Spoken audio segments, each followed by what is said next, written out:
What would you do if you were told you have cancer? Hi, I'm Marina Blackford, and I'm a 2-time breast cancer survivor turned certified cancer and life coach. And my channel is here to help you on your cancer journey. Make sure you subscribe so you don't miss when I go live. I go live twice a month to help you on your cancer journey. I'll answer your questions and you'll feel supported in an awesome community. A little bit about me. I was 31 when I was first diagnosed with breast cancer, and it was devastating. I mean, I was not expecting it at all. I was at a place in my life that I was just really enjoying where I was. I was single and doing well in my career as a dental hygienist and just traveling and hanging out with friends. And I had gone in for my first mammogram. Thankfully I did, because it did not come back well, and I was told to come back for a biopsy, and that did not come back well as my genetic mutation, my genetic testing. I was told I had an invasive breast cancer and needed to start chemotherapy immediately. And having the BRCA1 genetic mutation, I was told I would need to remove my breasts. And this was it was all the emotions, really. I mean, it was very sad. I was very sad. I was sad because I was told I would lose my hair and my breasts, and that is a hard pill to swallow. And I was scared because I was gonna start chemo and I did not know what to expect. But I had hope. I had hope because my mom was a 2-time breast cancer survivor at that time, and I had an example of someone before me that had gone through chemo, lost her hair, done surgeries, and came out cancer-free. So that hope is what got me through. And I hope that that is what you can get from me and being here and watching these videos, is that there is hope and there is life after cancer. And it really is what we make it. And so I'm sorry for your circumstance, because I've been there and I know how hard it is. And I'm sorry. I really am. You know, you wouldn't wish it on anybody, and yet here we are.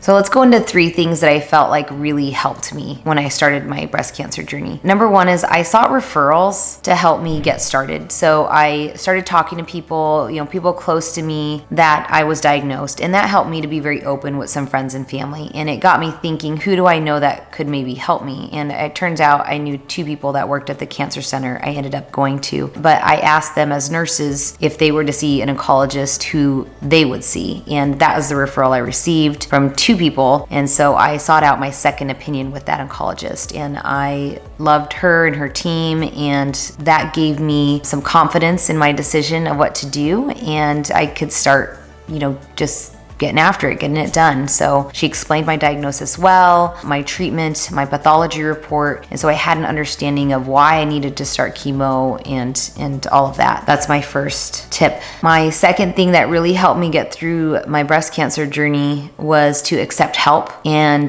it's something I learned to do, and it's something that has helped me tremendously in my life since. I was not good at accepting help before that. I felt like I was very social, but I wasn't always very open to trusting people. And looking back on that, I realize that now. But being open to receiving help, it just allows so much better energy to come into your life. And it is a cycle. There will always be a time that you can pay it back to others. I feel that, and I try to do that. So accept the help. Accept the help. I mean, everything from, I had people go to appointments with me, which I was very shy about. I didn't think I'd want that, but it turned out to be a tremendous help to me at the time. They set up meal trains for me, and I also accepted help on a GoFundMe being started, and that helped me so much. Paying all my bills by myself, having to pay all my out-of-pocket was expensive, and accepting help allowed me to get help in all of those areas. So it's a great thing to do. The third thing I did that really helped me was to face my fears. And I think you do that by almost naming them. So I was scared of losing my hair. I was scared of losing my breasts because I defined myself as them almost. We all do, our looks and how we feel about ourselves. And I had to really say that out loud, and cry it out. Again, my husband that I was dating at the time, I tried to break up with him. I said, I can't date you and also do this. I wanted to just focus on me. But he did not allow that. And he said, no, we won't break up because of that, right? I'm gonna be here for you and we'll figure it out. And so he really put those fears back on me. Like, I couldn't put those fears on someone else. I had to put it on, can I deal with this? And one of the ways that I dealt with facing the fear of losing my hair was I allowed a friend to throw me a wig, hat, and scarf party. It was almost like a shower, like a baby shower, bridal shower for losing your hair. And people brought hats, they brought beautiful scarves, head wraps, or they donated some money that I could use towards buying my own wig. And it was such a showing of love and support, and just really helped me with that fear. You know, I went to a local wig shop, tried on wigs. I bought a wig. I think it's nice to have one on hand so you will have something to transition to. That being said, I also chose not to cold cap. It was not convenient at my cancer center at the time, and it really wasn't talked about, so it just isn't something I considered then. My fear with facing chemo and the unknown really was to go into it open-minded and to just trust that I had chosen my cancer center for a reason and my oncologist for a reason and her nurse navigator for a reason. You know, they gave me information on what to expect. The infusion nurses were very helpful. If they don't give you a book on what to expect, you know, like ask to meet with somebody about the side effects, nausea, bloating, fatigue, neuropathy, all these things, so they can all be addressed, because they can all be addressed in different ways, either by medication to help, by extra things that you can do to help, which I recommend checking out here on my channel. Go to my chemo playlist and check out all the things that I recommend for neuropathy, for chemo fatigue, for chemo belly. You'll want to look at those videos. And I also just did a lot of trial and error during chemo too. You know, I heard certain things could help with nausea, so I did them. I wore wristbands to help me with nausea. I did ginger chews during chemo. You know, I told them if I felt bloated so they could adjust my medications the next time. Usually your pre-med, you know, can be looked at as far as being adjusted. So I just, again, trial and error and trying different things. And you will get a flow. You'll get an understanding of your body, and hydrate, hydrate, hydrate. Having cancer changed my life in every way.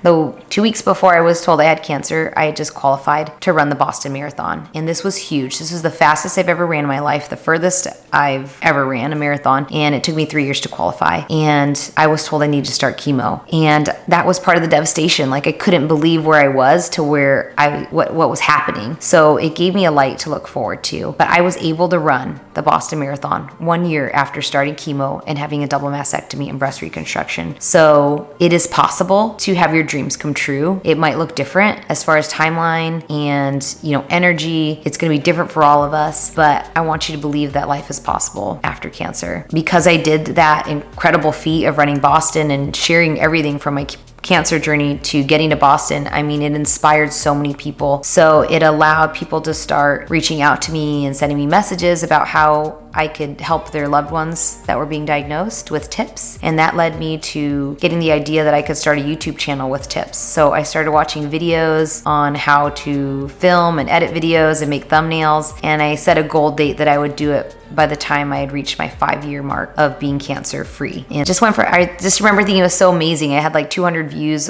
on my chemo hacks video, and that was so great that I felt like I did something, got it out there, and I knew I could improve on it and continue. Again, having cancer just changed everything for me. One thing led to another. Eventually, later in 2020, I would find a new lump on the side of my breast reconstruction, and I was diagnosed again. That's where you'll see most of my videos were after my second diagnosis. So I did chemo again starting December 31st of 2020 with a 2-year-old and a newborn, and I documented the whole thing, and it just kind of took my channel off, which is just so important because all this information needed to get out there, needed to reach people. It took me a couple years to get monetized, and I just set new goals of becoming a certified cancer coach. I wanted to learn the holistic side of supporting our body, and then eventually life coaching, because I wanted to learn how you actually coach people. How can we help people obtain change in their life? We could all Google anything, we can all YouTube anything, but actually applying it to our life sometimes takes coaching